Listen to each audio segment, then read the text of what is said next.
আসসালামু আলাইকুম। আজকে মনোবিজ্ঞান প্রথম পত্রের দশম অধ্যায় বিচ্যুতিমূলক আচরণ ও অপরাধ নিয়ে আলোচনা করব। চ্যানেলে নতুন হলে অবশ্যই সাবস্ক্রাইব করবে এবং পাশে থাকবে। সম্পূর্ণ ভিডিওটি শেষ করার পর আবার 2x দেখবা। সকলের অনুরোধ রইল। চলো ক্লাসটি শুরু করি। বিসমিল্লাহ। বিচ্যুতিমূলক আচরণ, ধারণা ও বৈশিষ্ট্য। সামাজিক প্রচলিত রীতিনীতি, আদর্শ ও মূল্যবোধের পরিপন্থী আচরণই বিচ্যুতিমূলক আচরণ বলে। ব্রিটিশ সমাজবিজ্ঞানী এন্থনি গিটেস এর মতে, কোনো সাম্প্রদায়িক ও সমাজের উল্লেখযোগ্য সংখ্যক জনসাধারণ কর্তৃক গৃহীত আদর্শ ও রীতিনীতি অনুসারে না করলে বিচ্যুতি বলে। এবং বিচ্যুতিমূলক আচরণের বৈশিষ্ট্যগুলো হলো: এটি আচরণবিধি ও মূল্যবোধ পরিপন্থী আচরণ। দ্বিতীয়ত হলো, এটি সমাজের প্রত্যাশিত ও স্বাভাবিক আচরণ নয়। 3 নম্বর হলো, এটি ব্যক্তিগত, আদর্শগত ও সামাজিকভাবে ক্ষতিকর। 4 নম্বর হলো, এটি আপেক্ষিক বিষয়। 5 নম্বর হলো, এটি সামাজিক সংহতি ও স্থিতিশীলতার জন্য হুমকিস্বরূপ। 6 নম্বর হলো, এটি সামাজিক কাঠামোর সাথে সম্পর্কিত। 7 নম্বর, এটি সমাজের অপরিহার্য ও অবিচ্ছেদ্য বিষয়। 8 নম্বর হলো, এটি সামাজিকভাবে নিন্দনীয় বিষয়। 9 নম্বর হলো, এটি অপরাধ নয়, অপরাধের পূর্ববর্তী স্তর বলা যেতে পারে। এবং 10 নম্বর হলো, সমাজের নিয়ন্ত্রণের মধ্যে বিচ্যুতিমূলক অপরাধকে দমন করা যায়। নেক্সট টপিক হলো আমাদের সমাজের বিচ্যুতি বিভিন্ন কারণ। সমাজবিজ্ঞানীদের মতে বিচ্যুতি আচরণের 3টি কারণ বিদ্যমান, যথা একটি হলো জৈবিক, 2 নম্বর হলো মনস্তান্ত্রিক ও 3 নম্বর হলো সমাজতান্ত্রিক।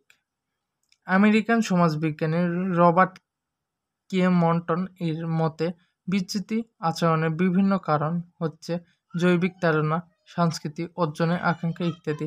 এছাড়া বিচ্যুতি আচরণের পিছনে প্রতিকূল পরিবেশের সামাজিক পরিবেশ, সুষ্ঠু সামাজিকরণের অভাব, প্রচলিত সামাজিক নিয়মনীতি অনুসারে অক্ষমতা, জটিল ও দ্রুত পরিবর্তনশীল সমাজ ব্যবস্থা, সামাজিক স্তরবিন্যাস, ব্যক্তির অবস্থান, শারীরিক বৈশিষ্ট্য ইত্যাদি কারণে ভূমিকা রাখে। 3 নম্বর হলো বিচ্যুতিমূলক আচরণ ও বিশ্লেষণের তন্ত্র। সমাজবিজ্ঞানে 3 ভাবে বিশ্লিত আচরণের কারণ বিশ্লেষণ লক্ষ্য করা যায়, যথা কাঠামোগত ক্রিয়াবাদ, প্রতীকী মিথনিবাদ ও দণ্ডীয় তন্ত্র। ক্রিয়াবাদীদের মতে বিচ্যুতি মানব জীবনের সাধারণ বিষয়, এটি সঠিক ব্যবহারের সীমা নির্ধারণে সহায়তা করে। প্রতীকী মিথ্যারিতদের মতে ব্যক্তি হলো পর্যায়ে মানব আচরণ সংজ্ঞায়িত করার ক্ষেত্রে ক্ষুদ্র পর্যায়কে সামাজিক মিথ্যারিতের উপর জোর দেয়। কারণ কার্ল মার্ক্সের লেখার মধ্যেই দ্বন্দ্বিক দৃষ্টিভঙ্গির কারণ নিহিত। এই তন্ত্রে যারা আইন ভাঙে তাদের চেয়ে আইন প্রণয়নকারীদের প্রতি অধিক দৃষ্টি দেওয়া হয়। এই তন্ত্রগুলোর পাশাপাশি ইতালিয়ান অপরাধবিজ্ঞানী সিজার লোমব্রোসো জৈবিক তন্ত্রের অধ্যয়ন ও বিকাশ ঘটান। এই তন্ত্রসময়ে কিছু মানুষ জন্মগতভাবে অপরাধমূলক কাজ ও আচরণের প্রতি আসক্ত থাকে। এই তন্ত্রে ডটডাইন আদিম ও তন্ত্রমূলক চাহিদা বিবর্তন তন্ত্র দ্বারা প্রভাবিত। এছাড়া এঠিট ডোটেলেন ও আর.কে. মন্টন বিচ্যুতি আচরণে বিশ্লেষিত সমাজতান্ত্রিক ব্যাখ্যা প্রদান করেছেন। ডোটেলেন নৈরাজ্য বিষয়ে আচরণ আলোচনা করতে গিয়ে বলেন, সমাজে যখন নৈরাজ্য দেখা যায় তখন মানুষ বিচ্যুতি আচরণ করে। অন্যদিকে মন্টন বলেন, প্রতিটি সমাজেরই কতকগুলো আচরণ, রীতিনীতি, আদর্শ ও মূল্যবোধ থাকে। সে অনুসারে সমাজ ব্যক্তির কাছ থেকে যে আচরণ প্রত্যাশা করে তাকে বলা হয় কঙ্কিত ও প্রত্যাশিত আচরণ। তাই প্রত্যাশিত আচরণের বাহিরে ব্যক্তি যেসব আচরণ করে তাই ব্যক্তির আচরণ। পরবর্তী টপিক হলো অপরাধের ধারণা। অপরাধ হলো সামাজিক আইন ও নীতিমালার লঙ্ঘন। আরও সুনির্দিষ্ট অর্থে জীবনের আইনসভা প্রকৃত অনুমোদিত ও শান্তিযোগ্য কাজই হলো অপরাধ বলা হয়। সমাজবিজ্ঞানী সাইলেম কোলেরিক এর ভাষায় বলেন, সমাজে যা অনুমোদিত নয় তা করার নামই হলো অপরাধ। সমাজে কোনটা ন্যায় ও কোনটা অন্যায় তা নির্ধারণ করার মাপকাঠি সবসময় একরকম নয়, কারণ সমাজে পরিবর্তনের সাথে সাথে ন্যায় অন্যায় ধারণাও পরিবর্তন ঘটে।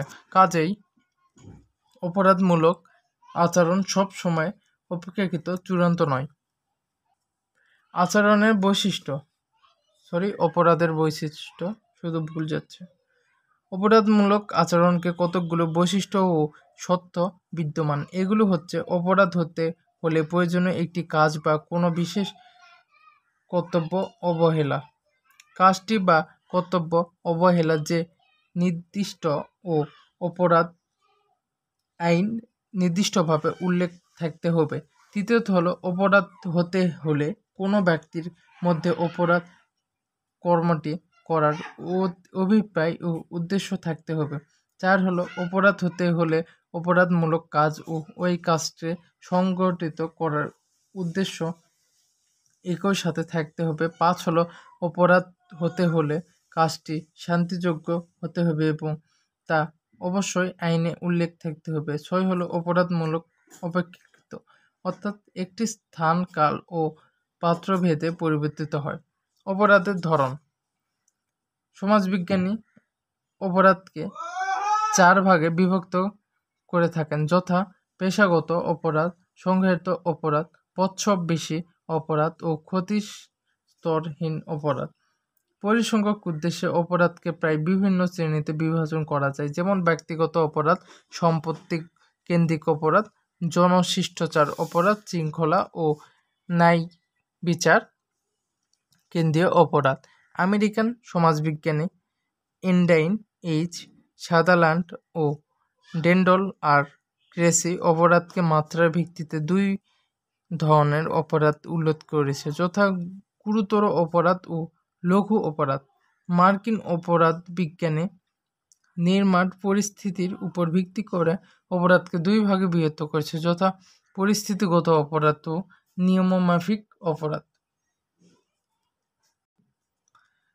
মার্কিন অপরাধ বিজ্ঞানী কিন্ডার ও কুইনি 6 প্রকার অপরাধের কথা বলেছে, যথা: ব্যক্তিগত নির্যাতনমূলক অপরাধ, সম্পত্তি বিষয়ক অপরাধ, পেশাগত অপরাধ, রাজনৈতিক অপরাধ, জনশৃঙ্খলামূলক অপরাধ, প্রচলিত অপরাধ। ভারতীয় সমাজবিজ্ঞানী পঙ্গেত ঘোষাল অপরাধকে 3 ভাগে বিভক্ত করা হয়েছে,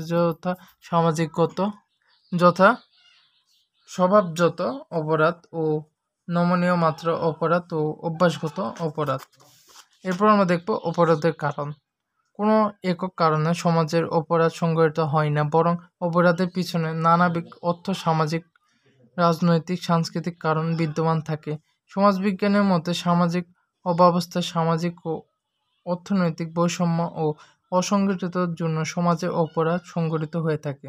অপরাধ সংঘটিত হওয়ার পিছনে ভৌগোলিক পরিবেশ, দণ্ড ও মানসিক প্রক্রিয়া, বংশগতির প্রভাব ও অর্থনৈতিক কারণ, পরিবারের পরিবেশ, শিক্ষা প্রতিষ্ঠান, শ্রেণীবিন্যাস, সুষ্ঠু বিনোদনের অভাব ও জটিল সমাজ ব্যবস্থা ইত্যাদি ভূমিকা পালন করে। এবং আমাদের লাস্ট টপিক হলো অপরাধের প্রতিকার ও ব্যবস্থা। অপরাধ দূর করার উদ্দেশ্য 3 ধরনের কার্যক্রম গ্রহণ করতে পারে, যথা: প্রতিরোধমূলক কার্যকারিতা, প্রতিকারমূলক কার্যকারিতা ও পুনর্বাবদ কার্যকারিতা। অপরাধ পরিকালে অর্থনৈতিক উন্নয়ন ও প্রকাশনের পর্যবেক্ষণ, পুলিশের ধারণা, জনগণের নিয়ন্ত্রণ, গণমাধ্যম, শিক্ষা প্রতিষ্ঠান, সুষ্ঠু পরিবার পরিবেশ ও আন্তর্জাতিক সহযোগিতা ইত্যাদি গুরুত্বপূর্ণ ভূমিকা রাখে। এছাড়াও অপরাধের প্রতিকরণ যেসব ব্যবস্থা গ্রহণ করে তার মধ্যে উল্লেখযোগ্য হলো 1 হলো প্রবেশন ও 2 হলো প্যারোল।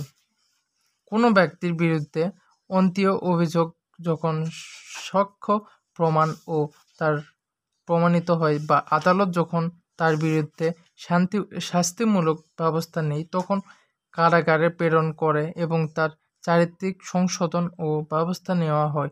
তার নাম হলো প্রবেশন। এ ব্যবস্থায় অপরাধকে এক বা একাধিক প্রবেশন কর্মকর্তার অধীনে রেখে তা চারিত্রিক সংশোধন উদ্যোগ নেওয়া হয়। কোনো অপরাধী কারাগারে শাস্তি ভোগের একটি সময় অতিক্রম করলে প্যানেলে তাকে শর্ত সাপেক্ষে মুক্তি দেওয়ার ব্যবস্থা রাখে। এ ব্যবস্থায় সাধারণ শাস্তির 1/3 ভোগ করার পর অপরাধীকে প্যানেলে আনা হয়। এই ছিল আজকের বিচ্যুতিমূলক আচরণ ও অপরাধ। ইনশাল্লাহ আবার দেখা হবে অন্য কোনো ভিডিওতে। সকলে ভালো থাকবে, সুস্থ থাকবে এবং পরবর্তী ভিডিও নিয়ে আলোচনা হবে। আল্লাহ হাফিজ।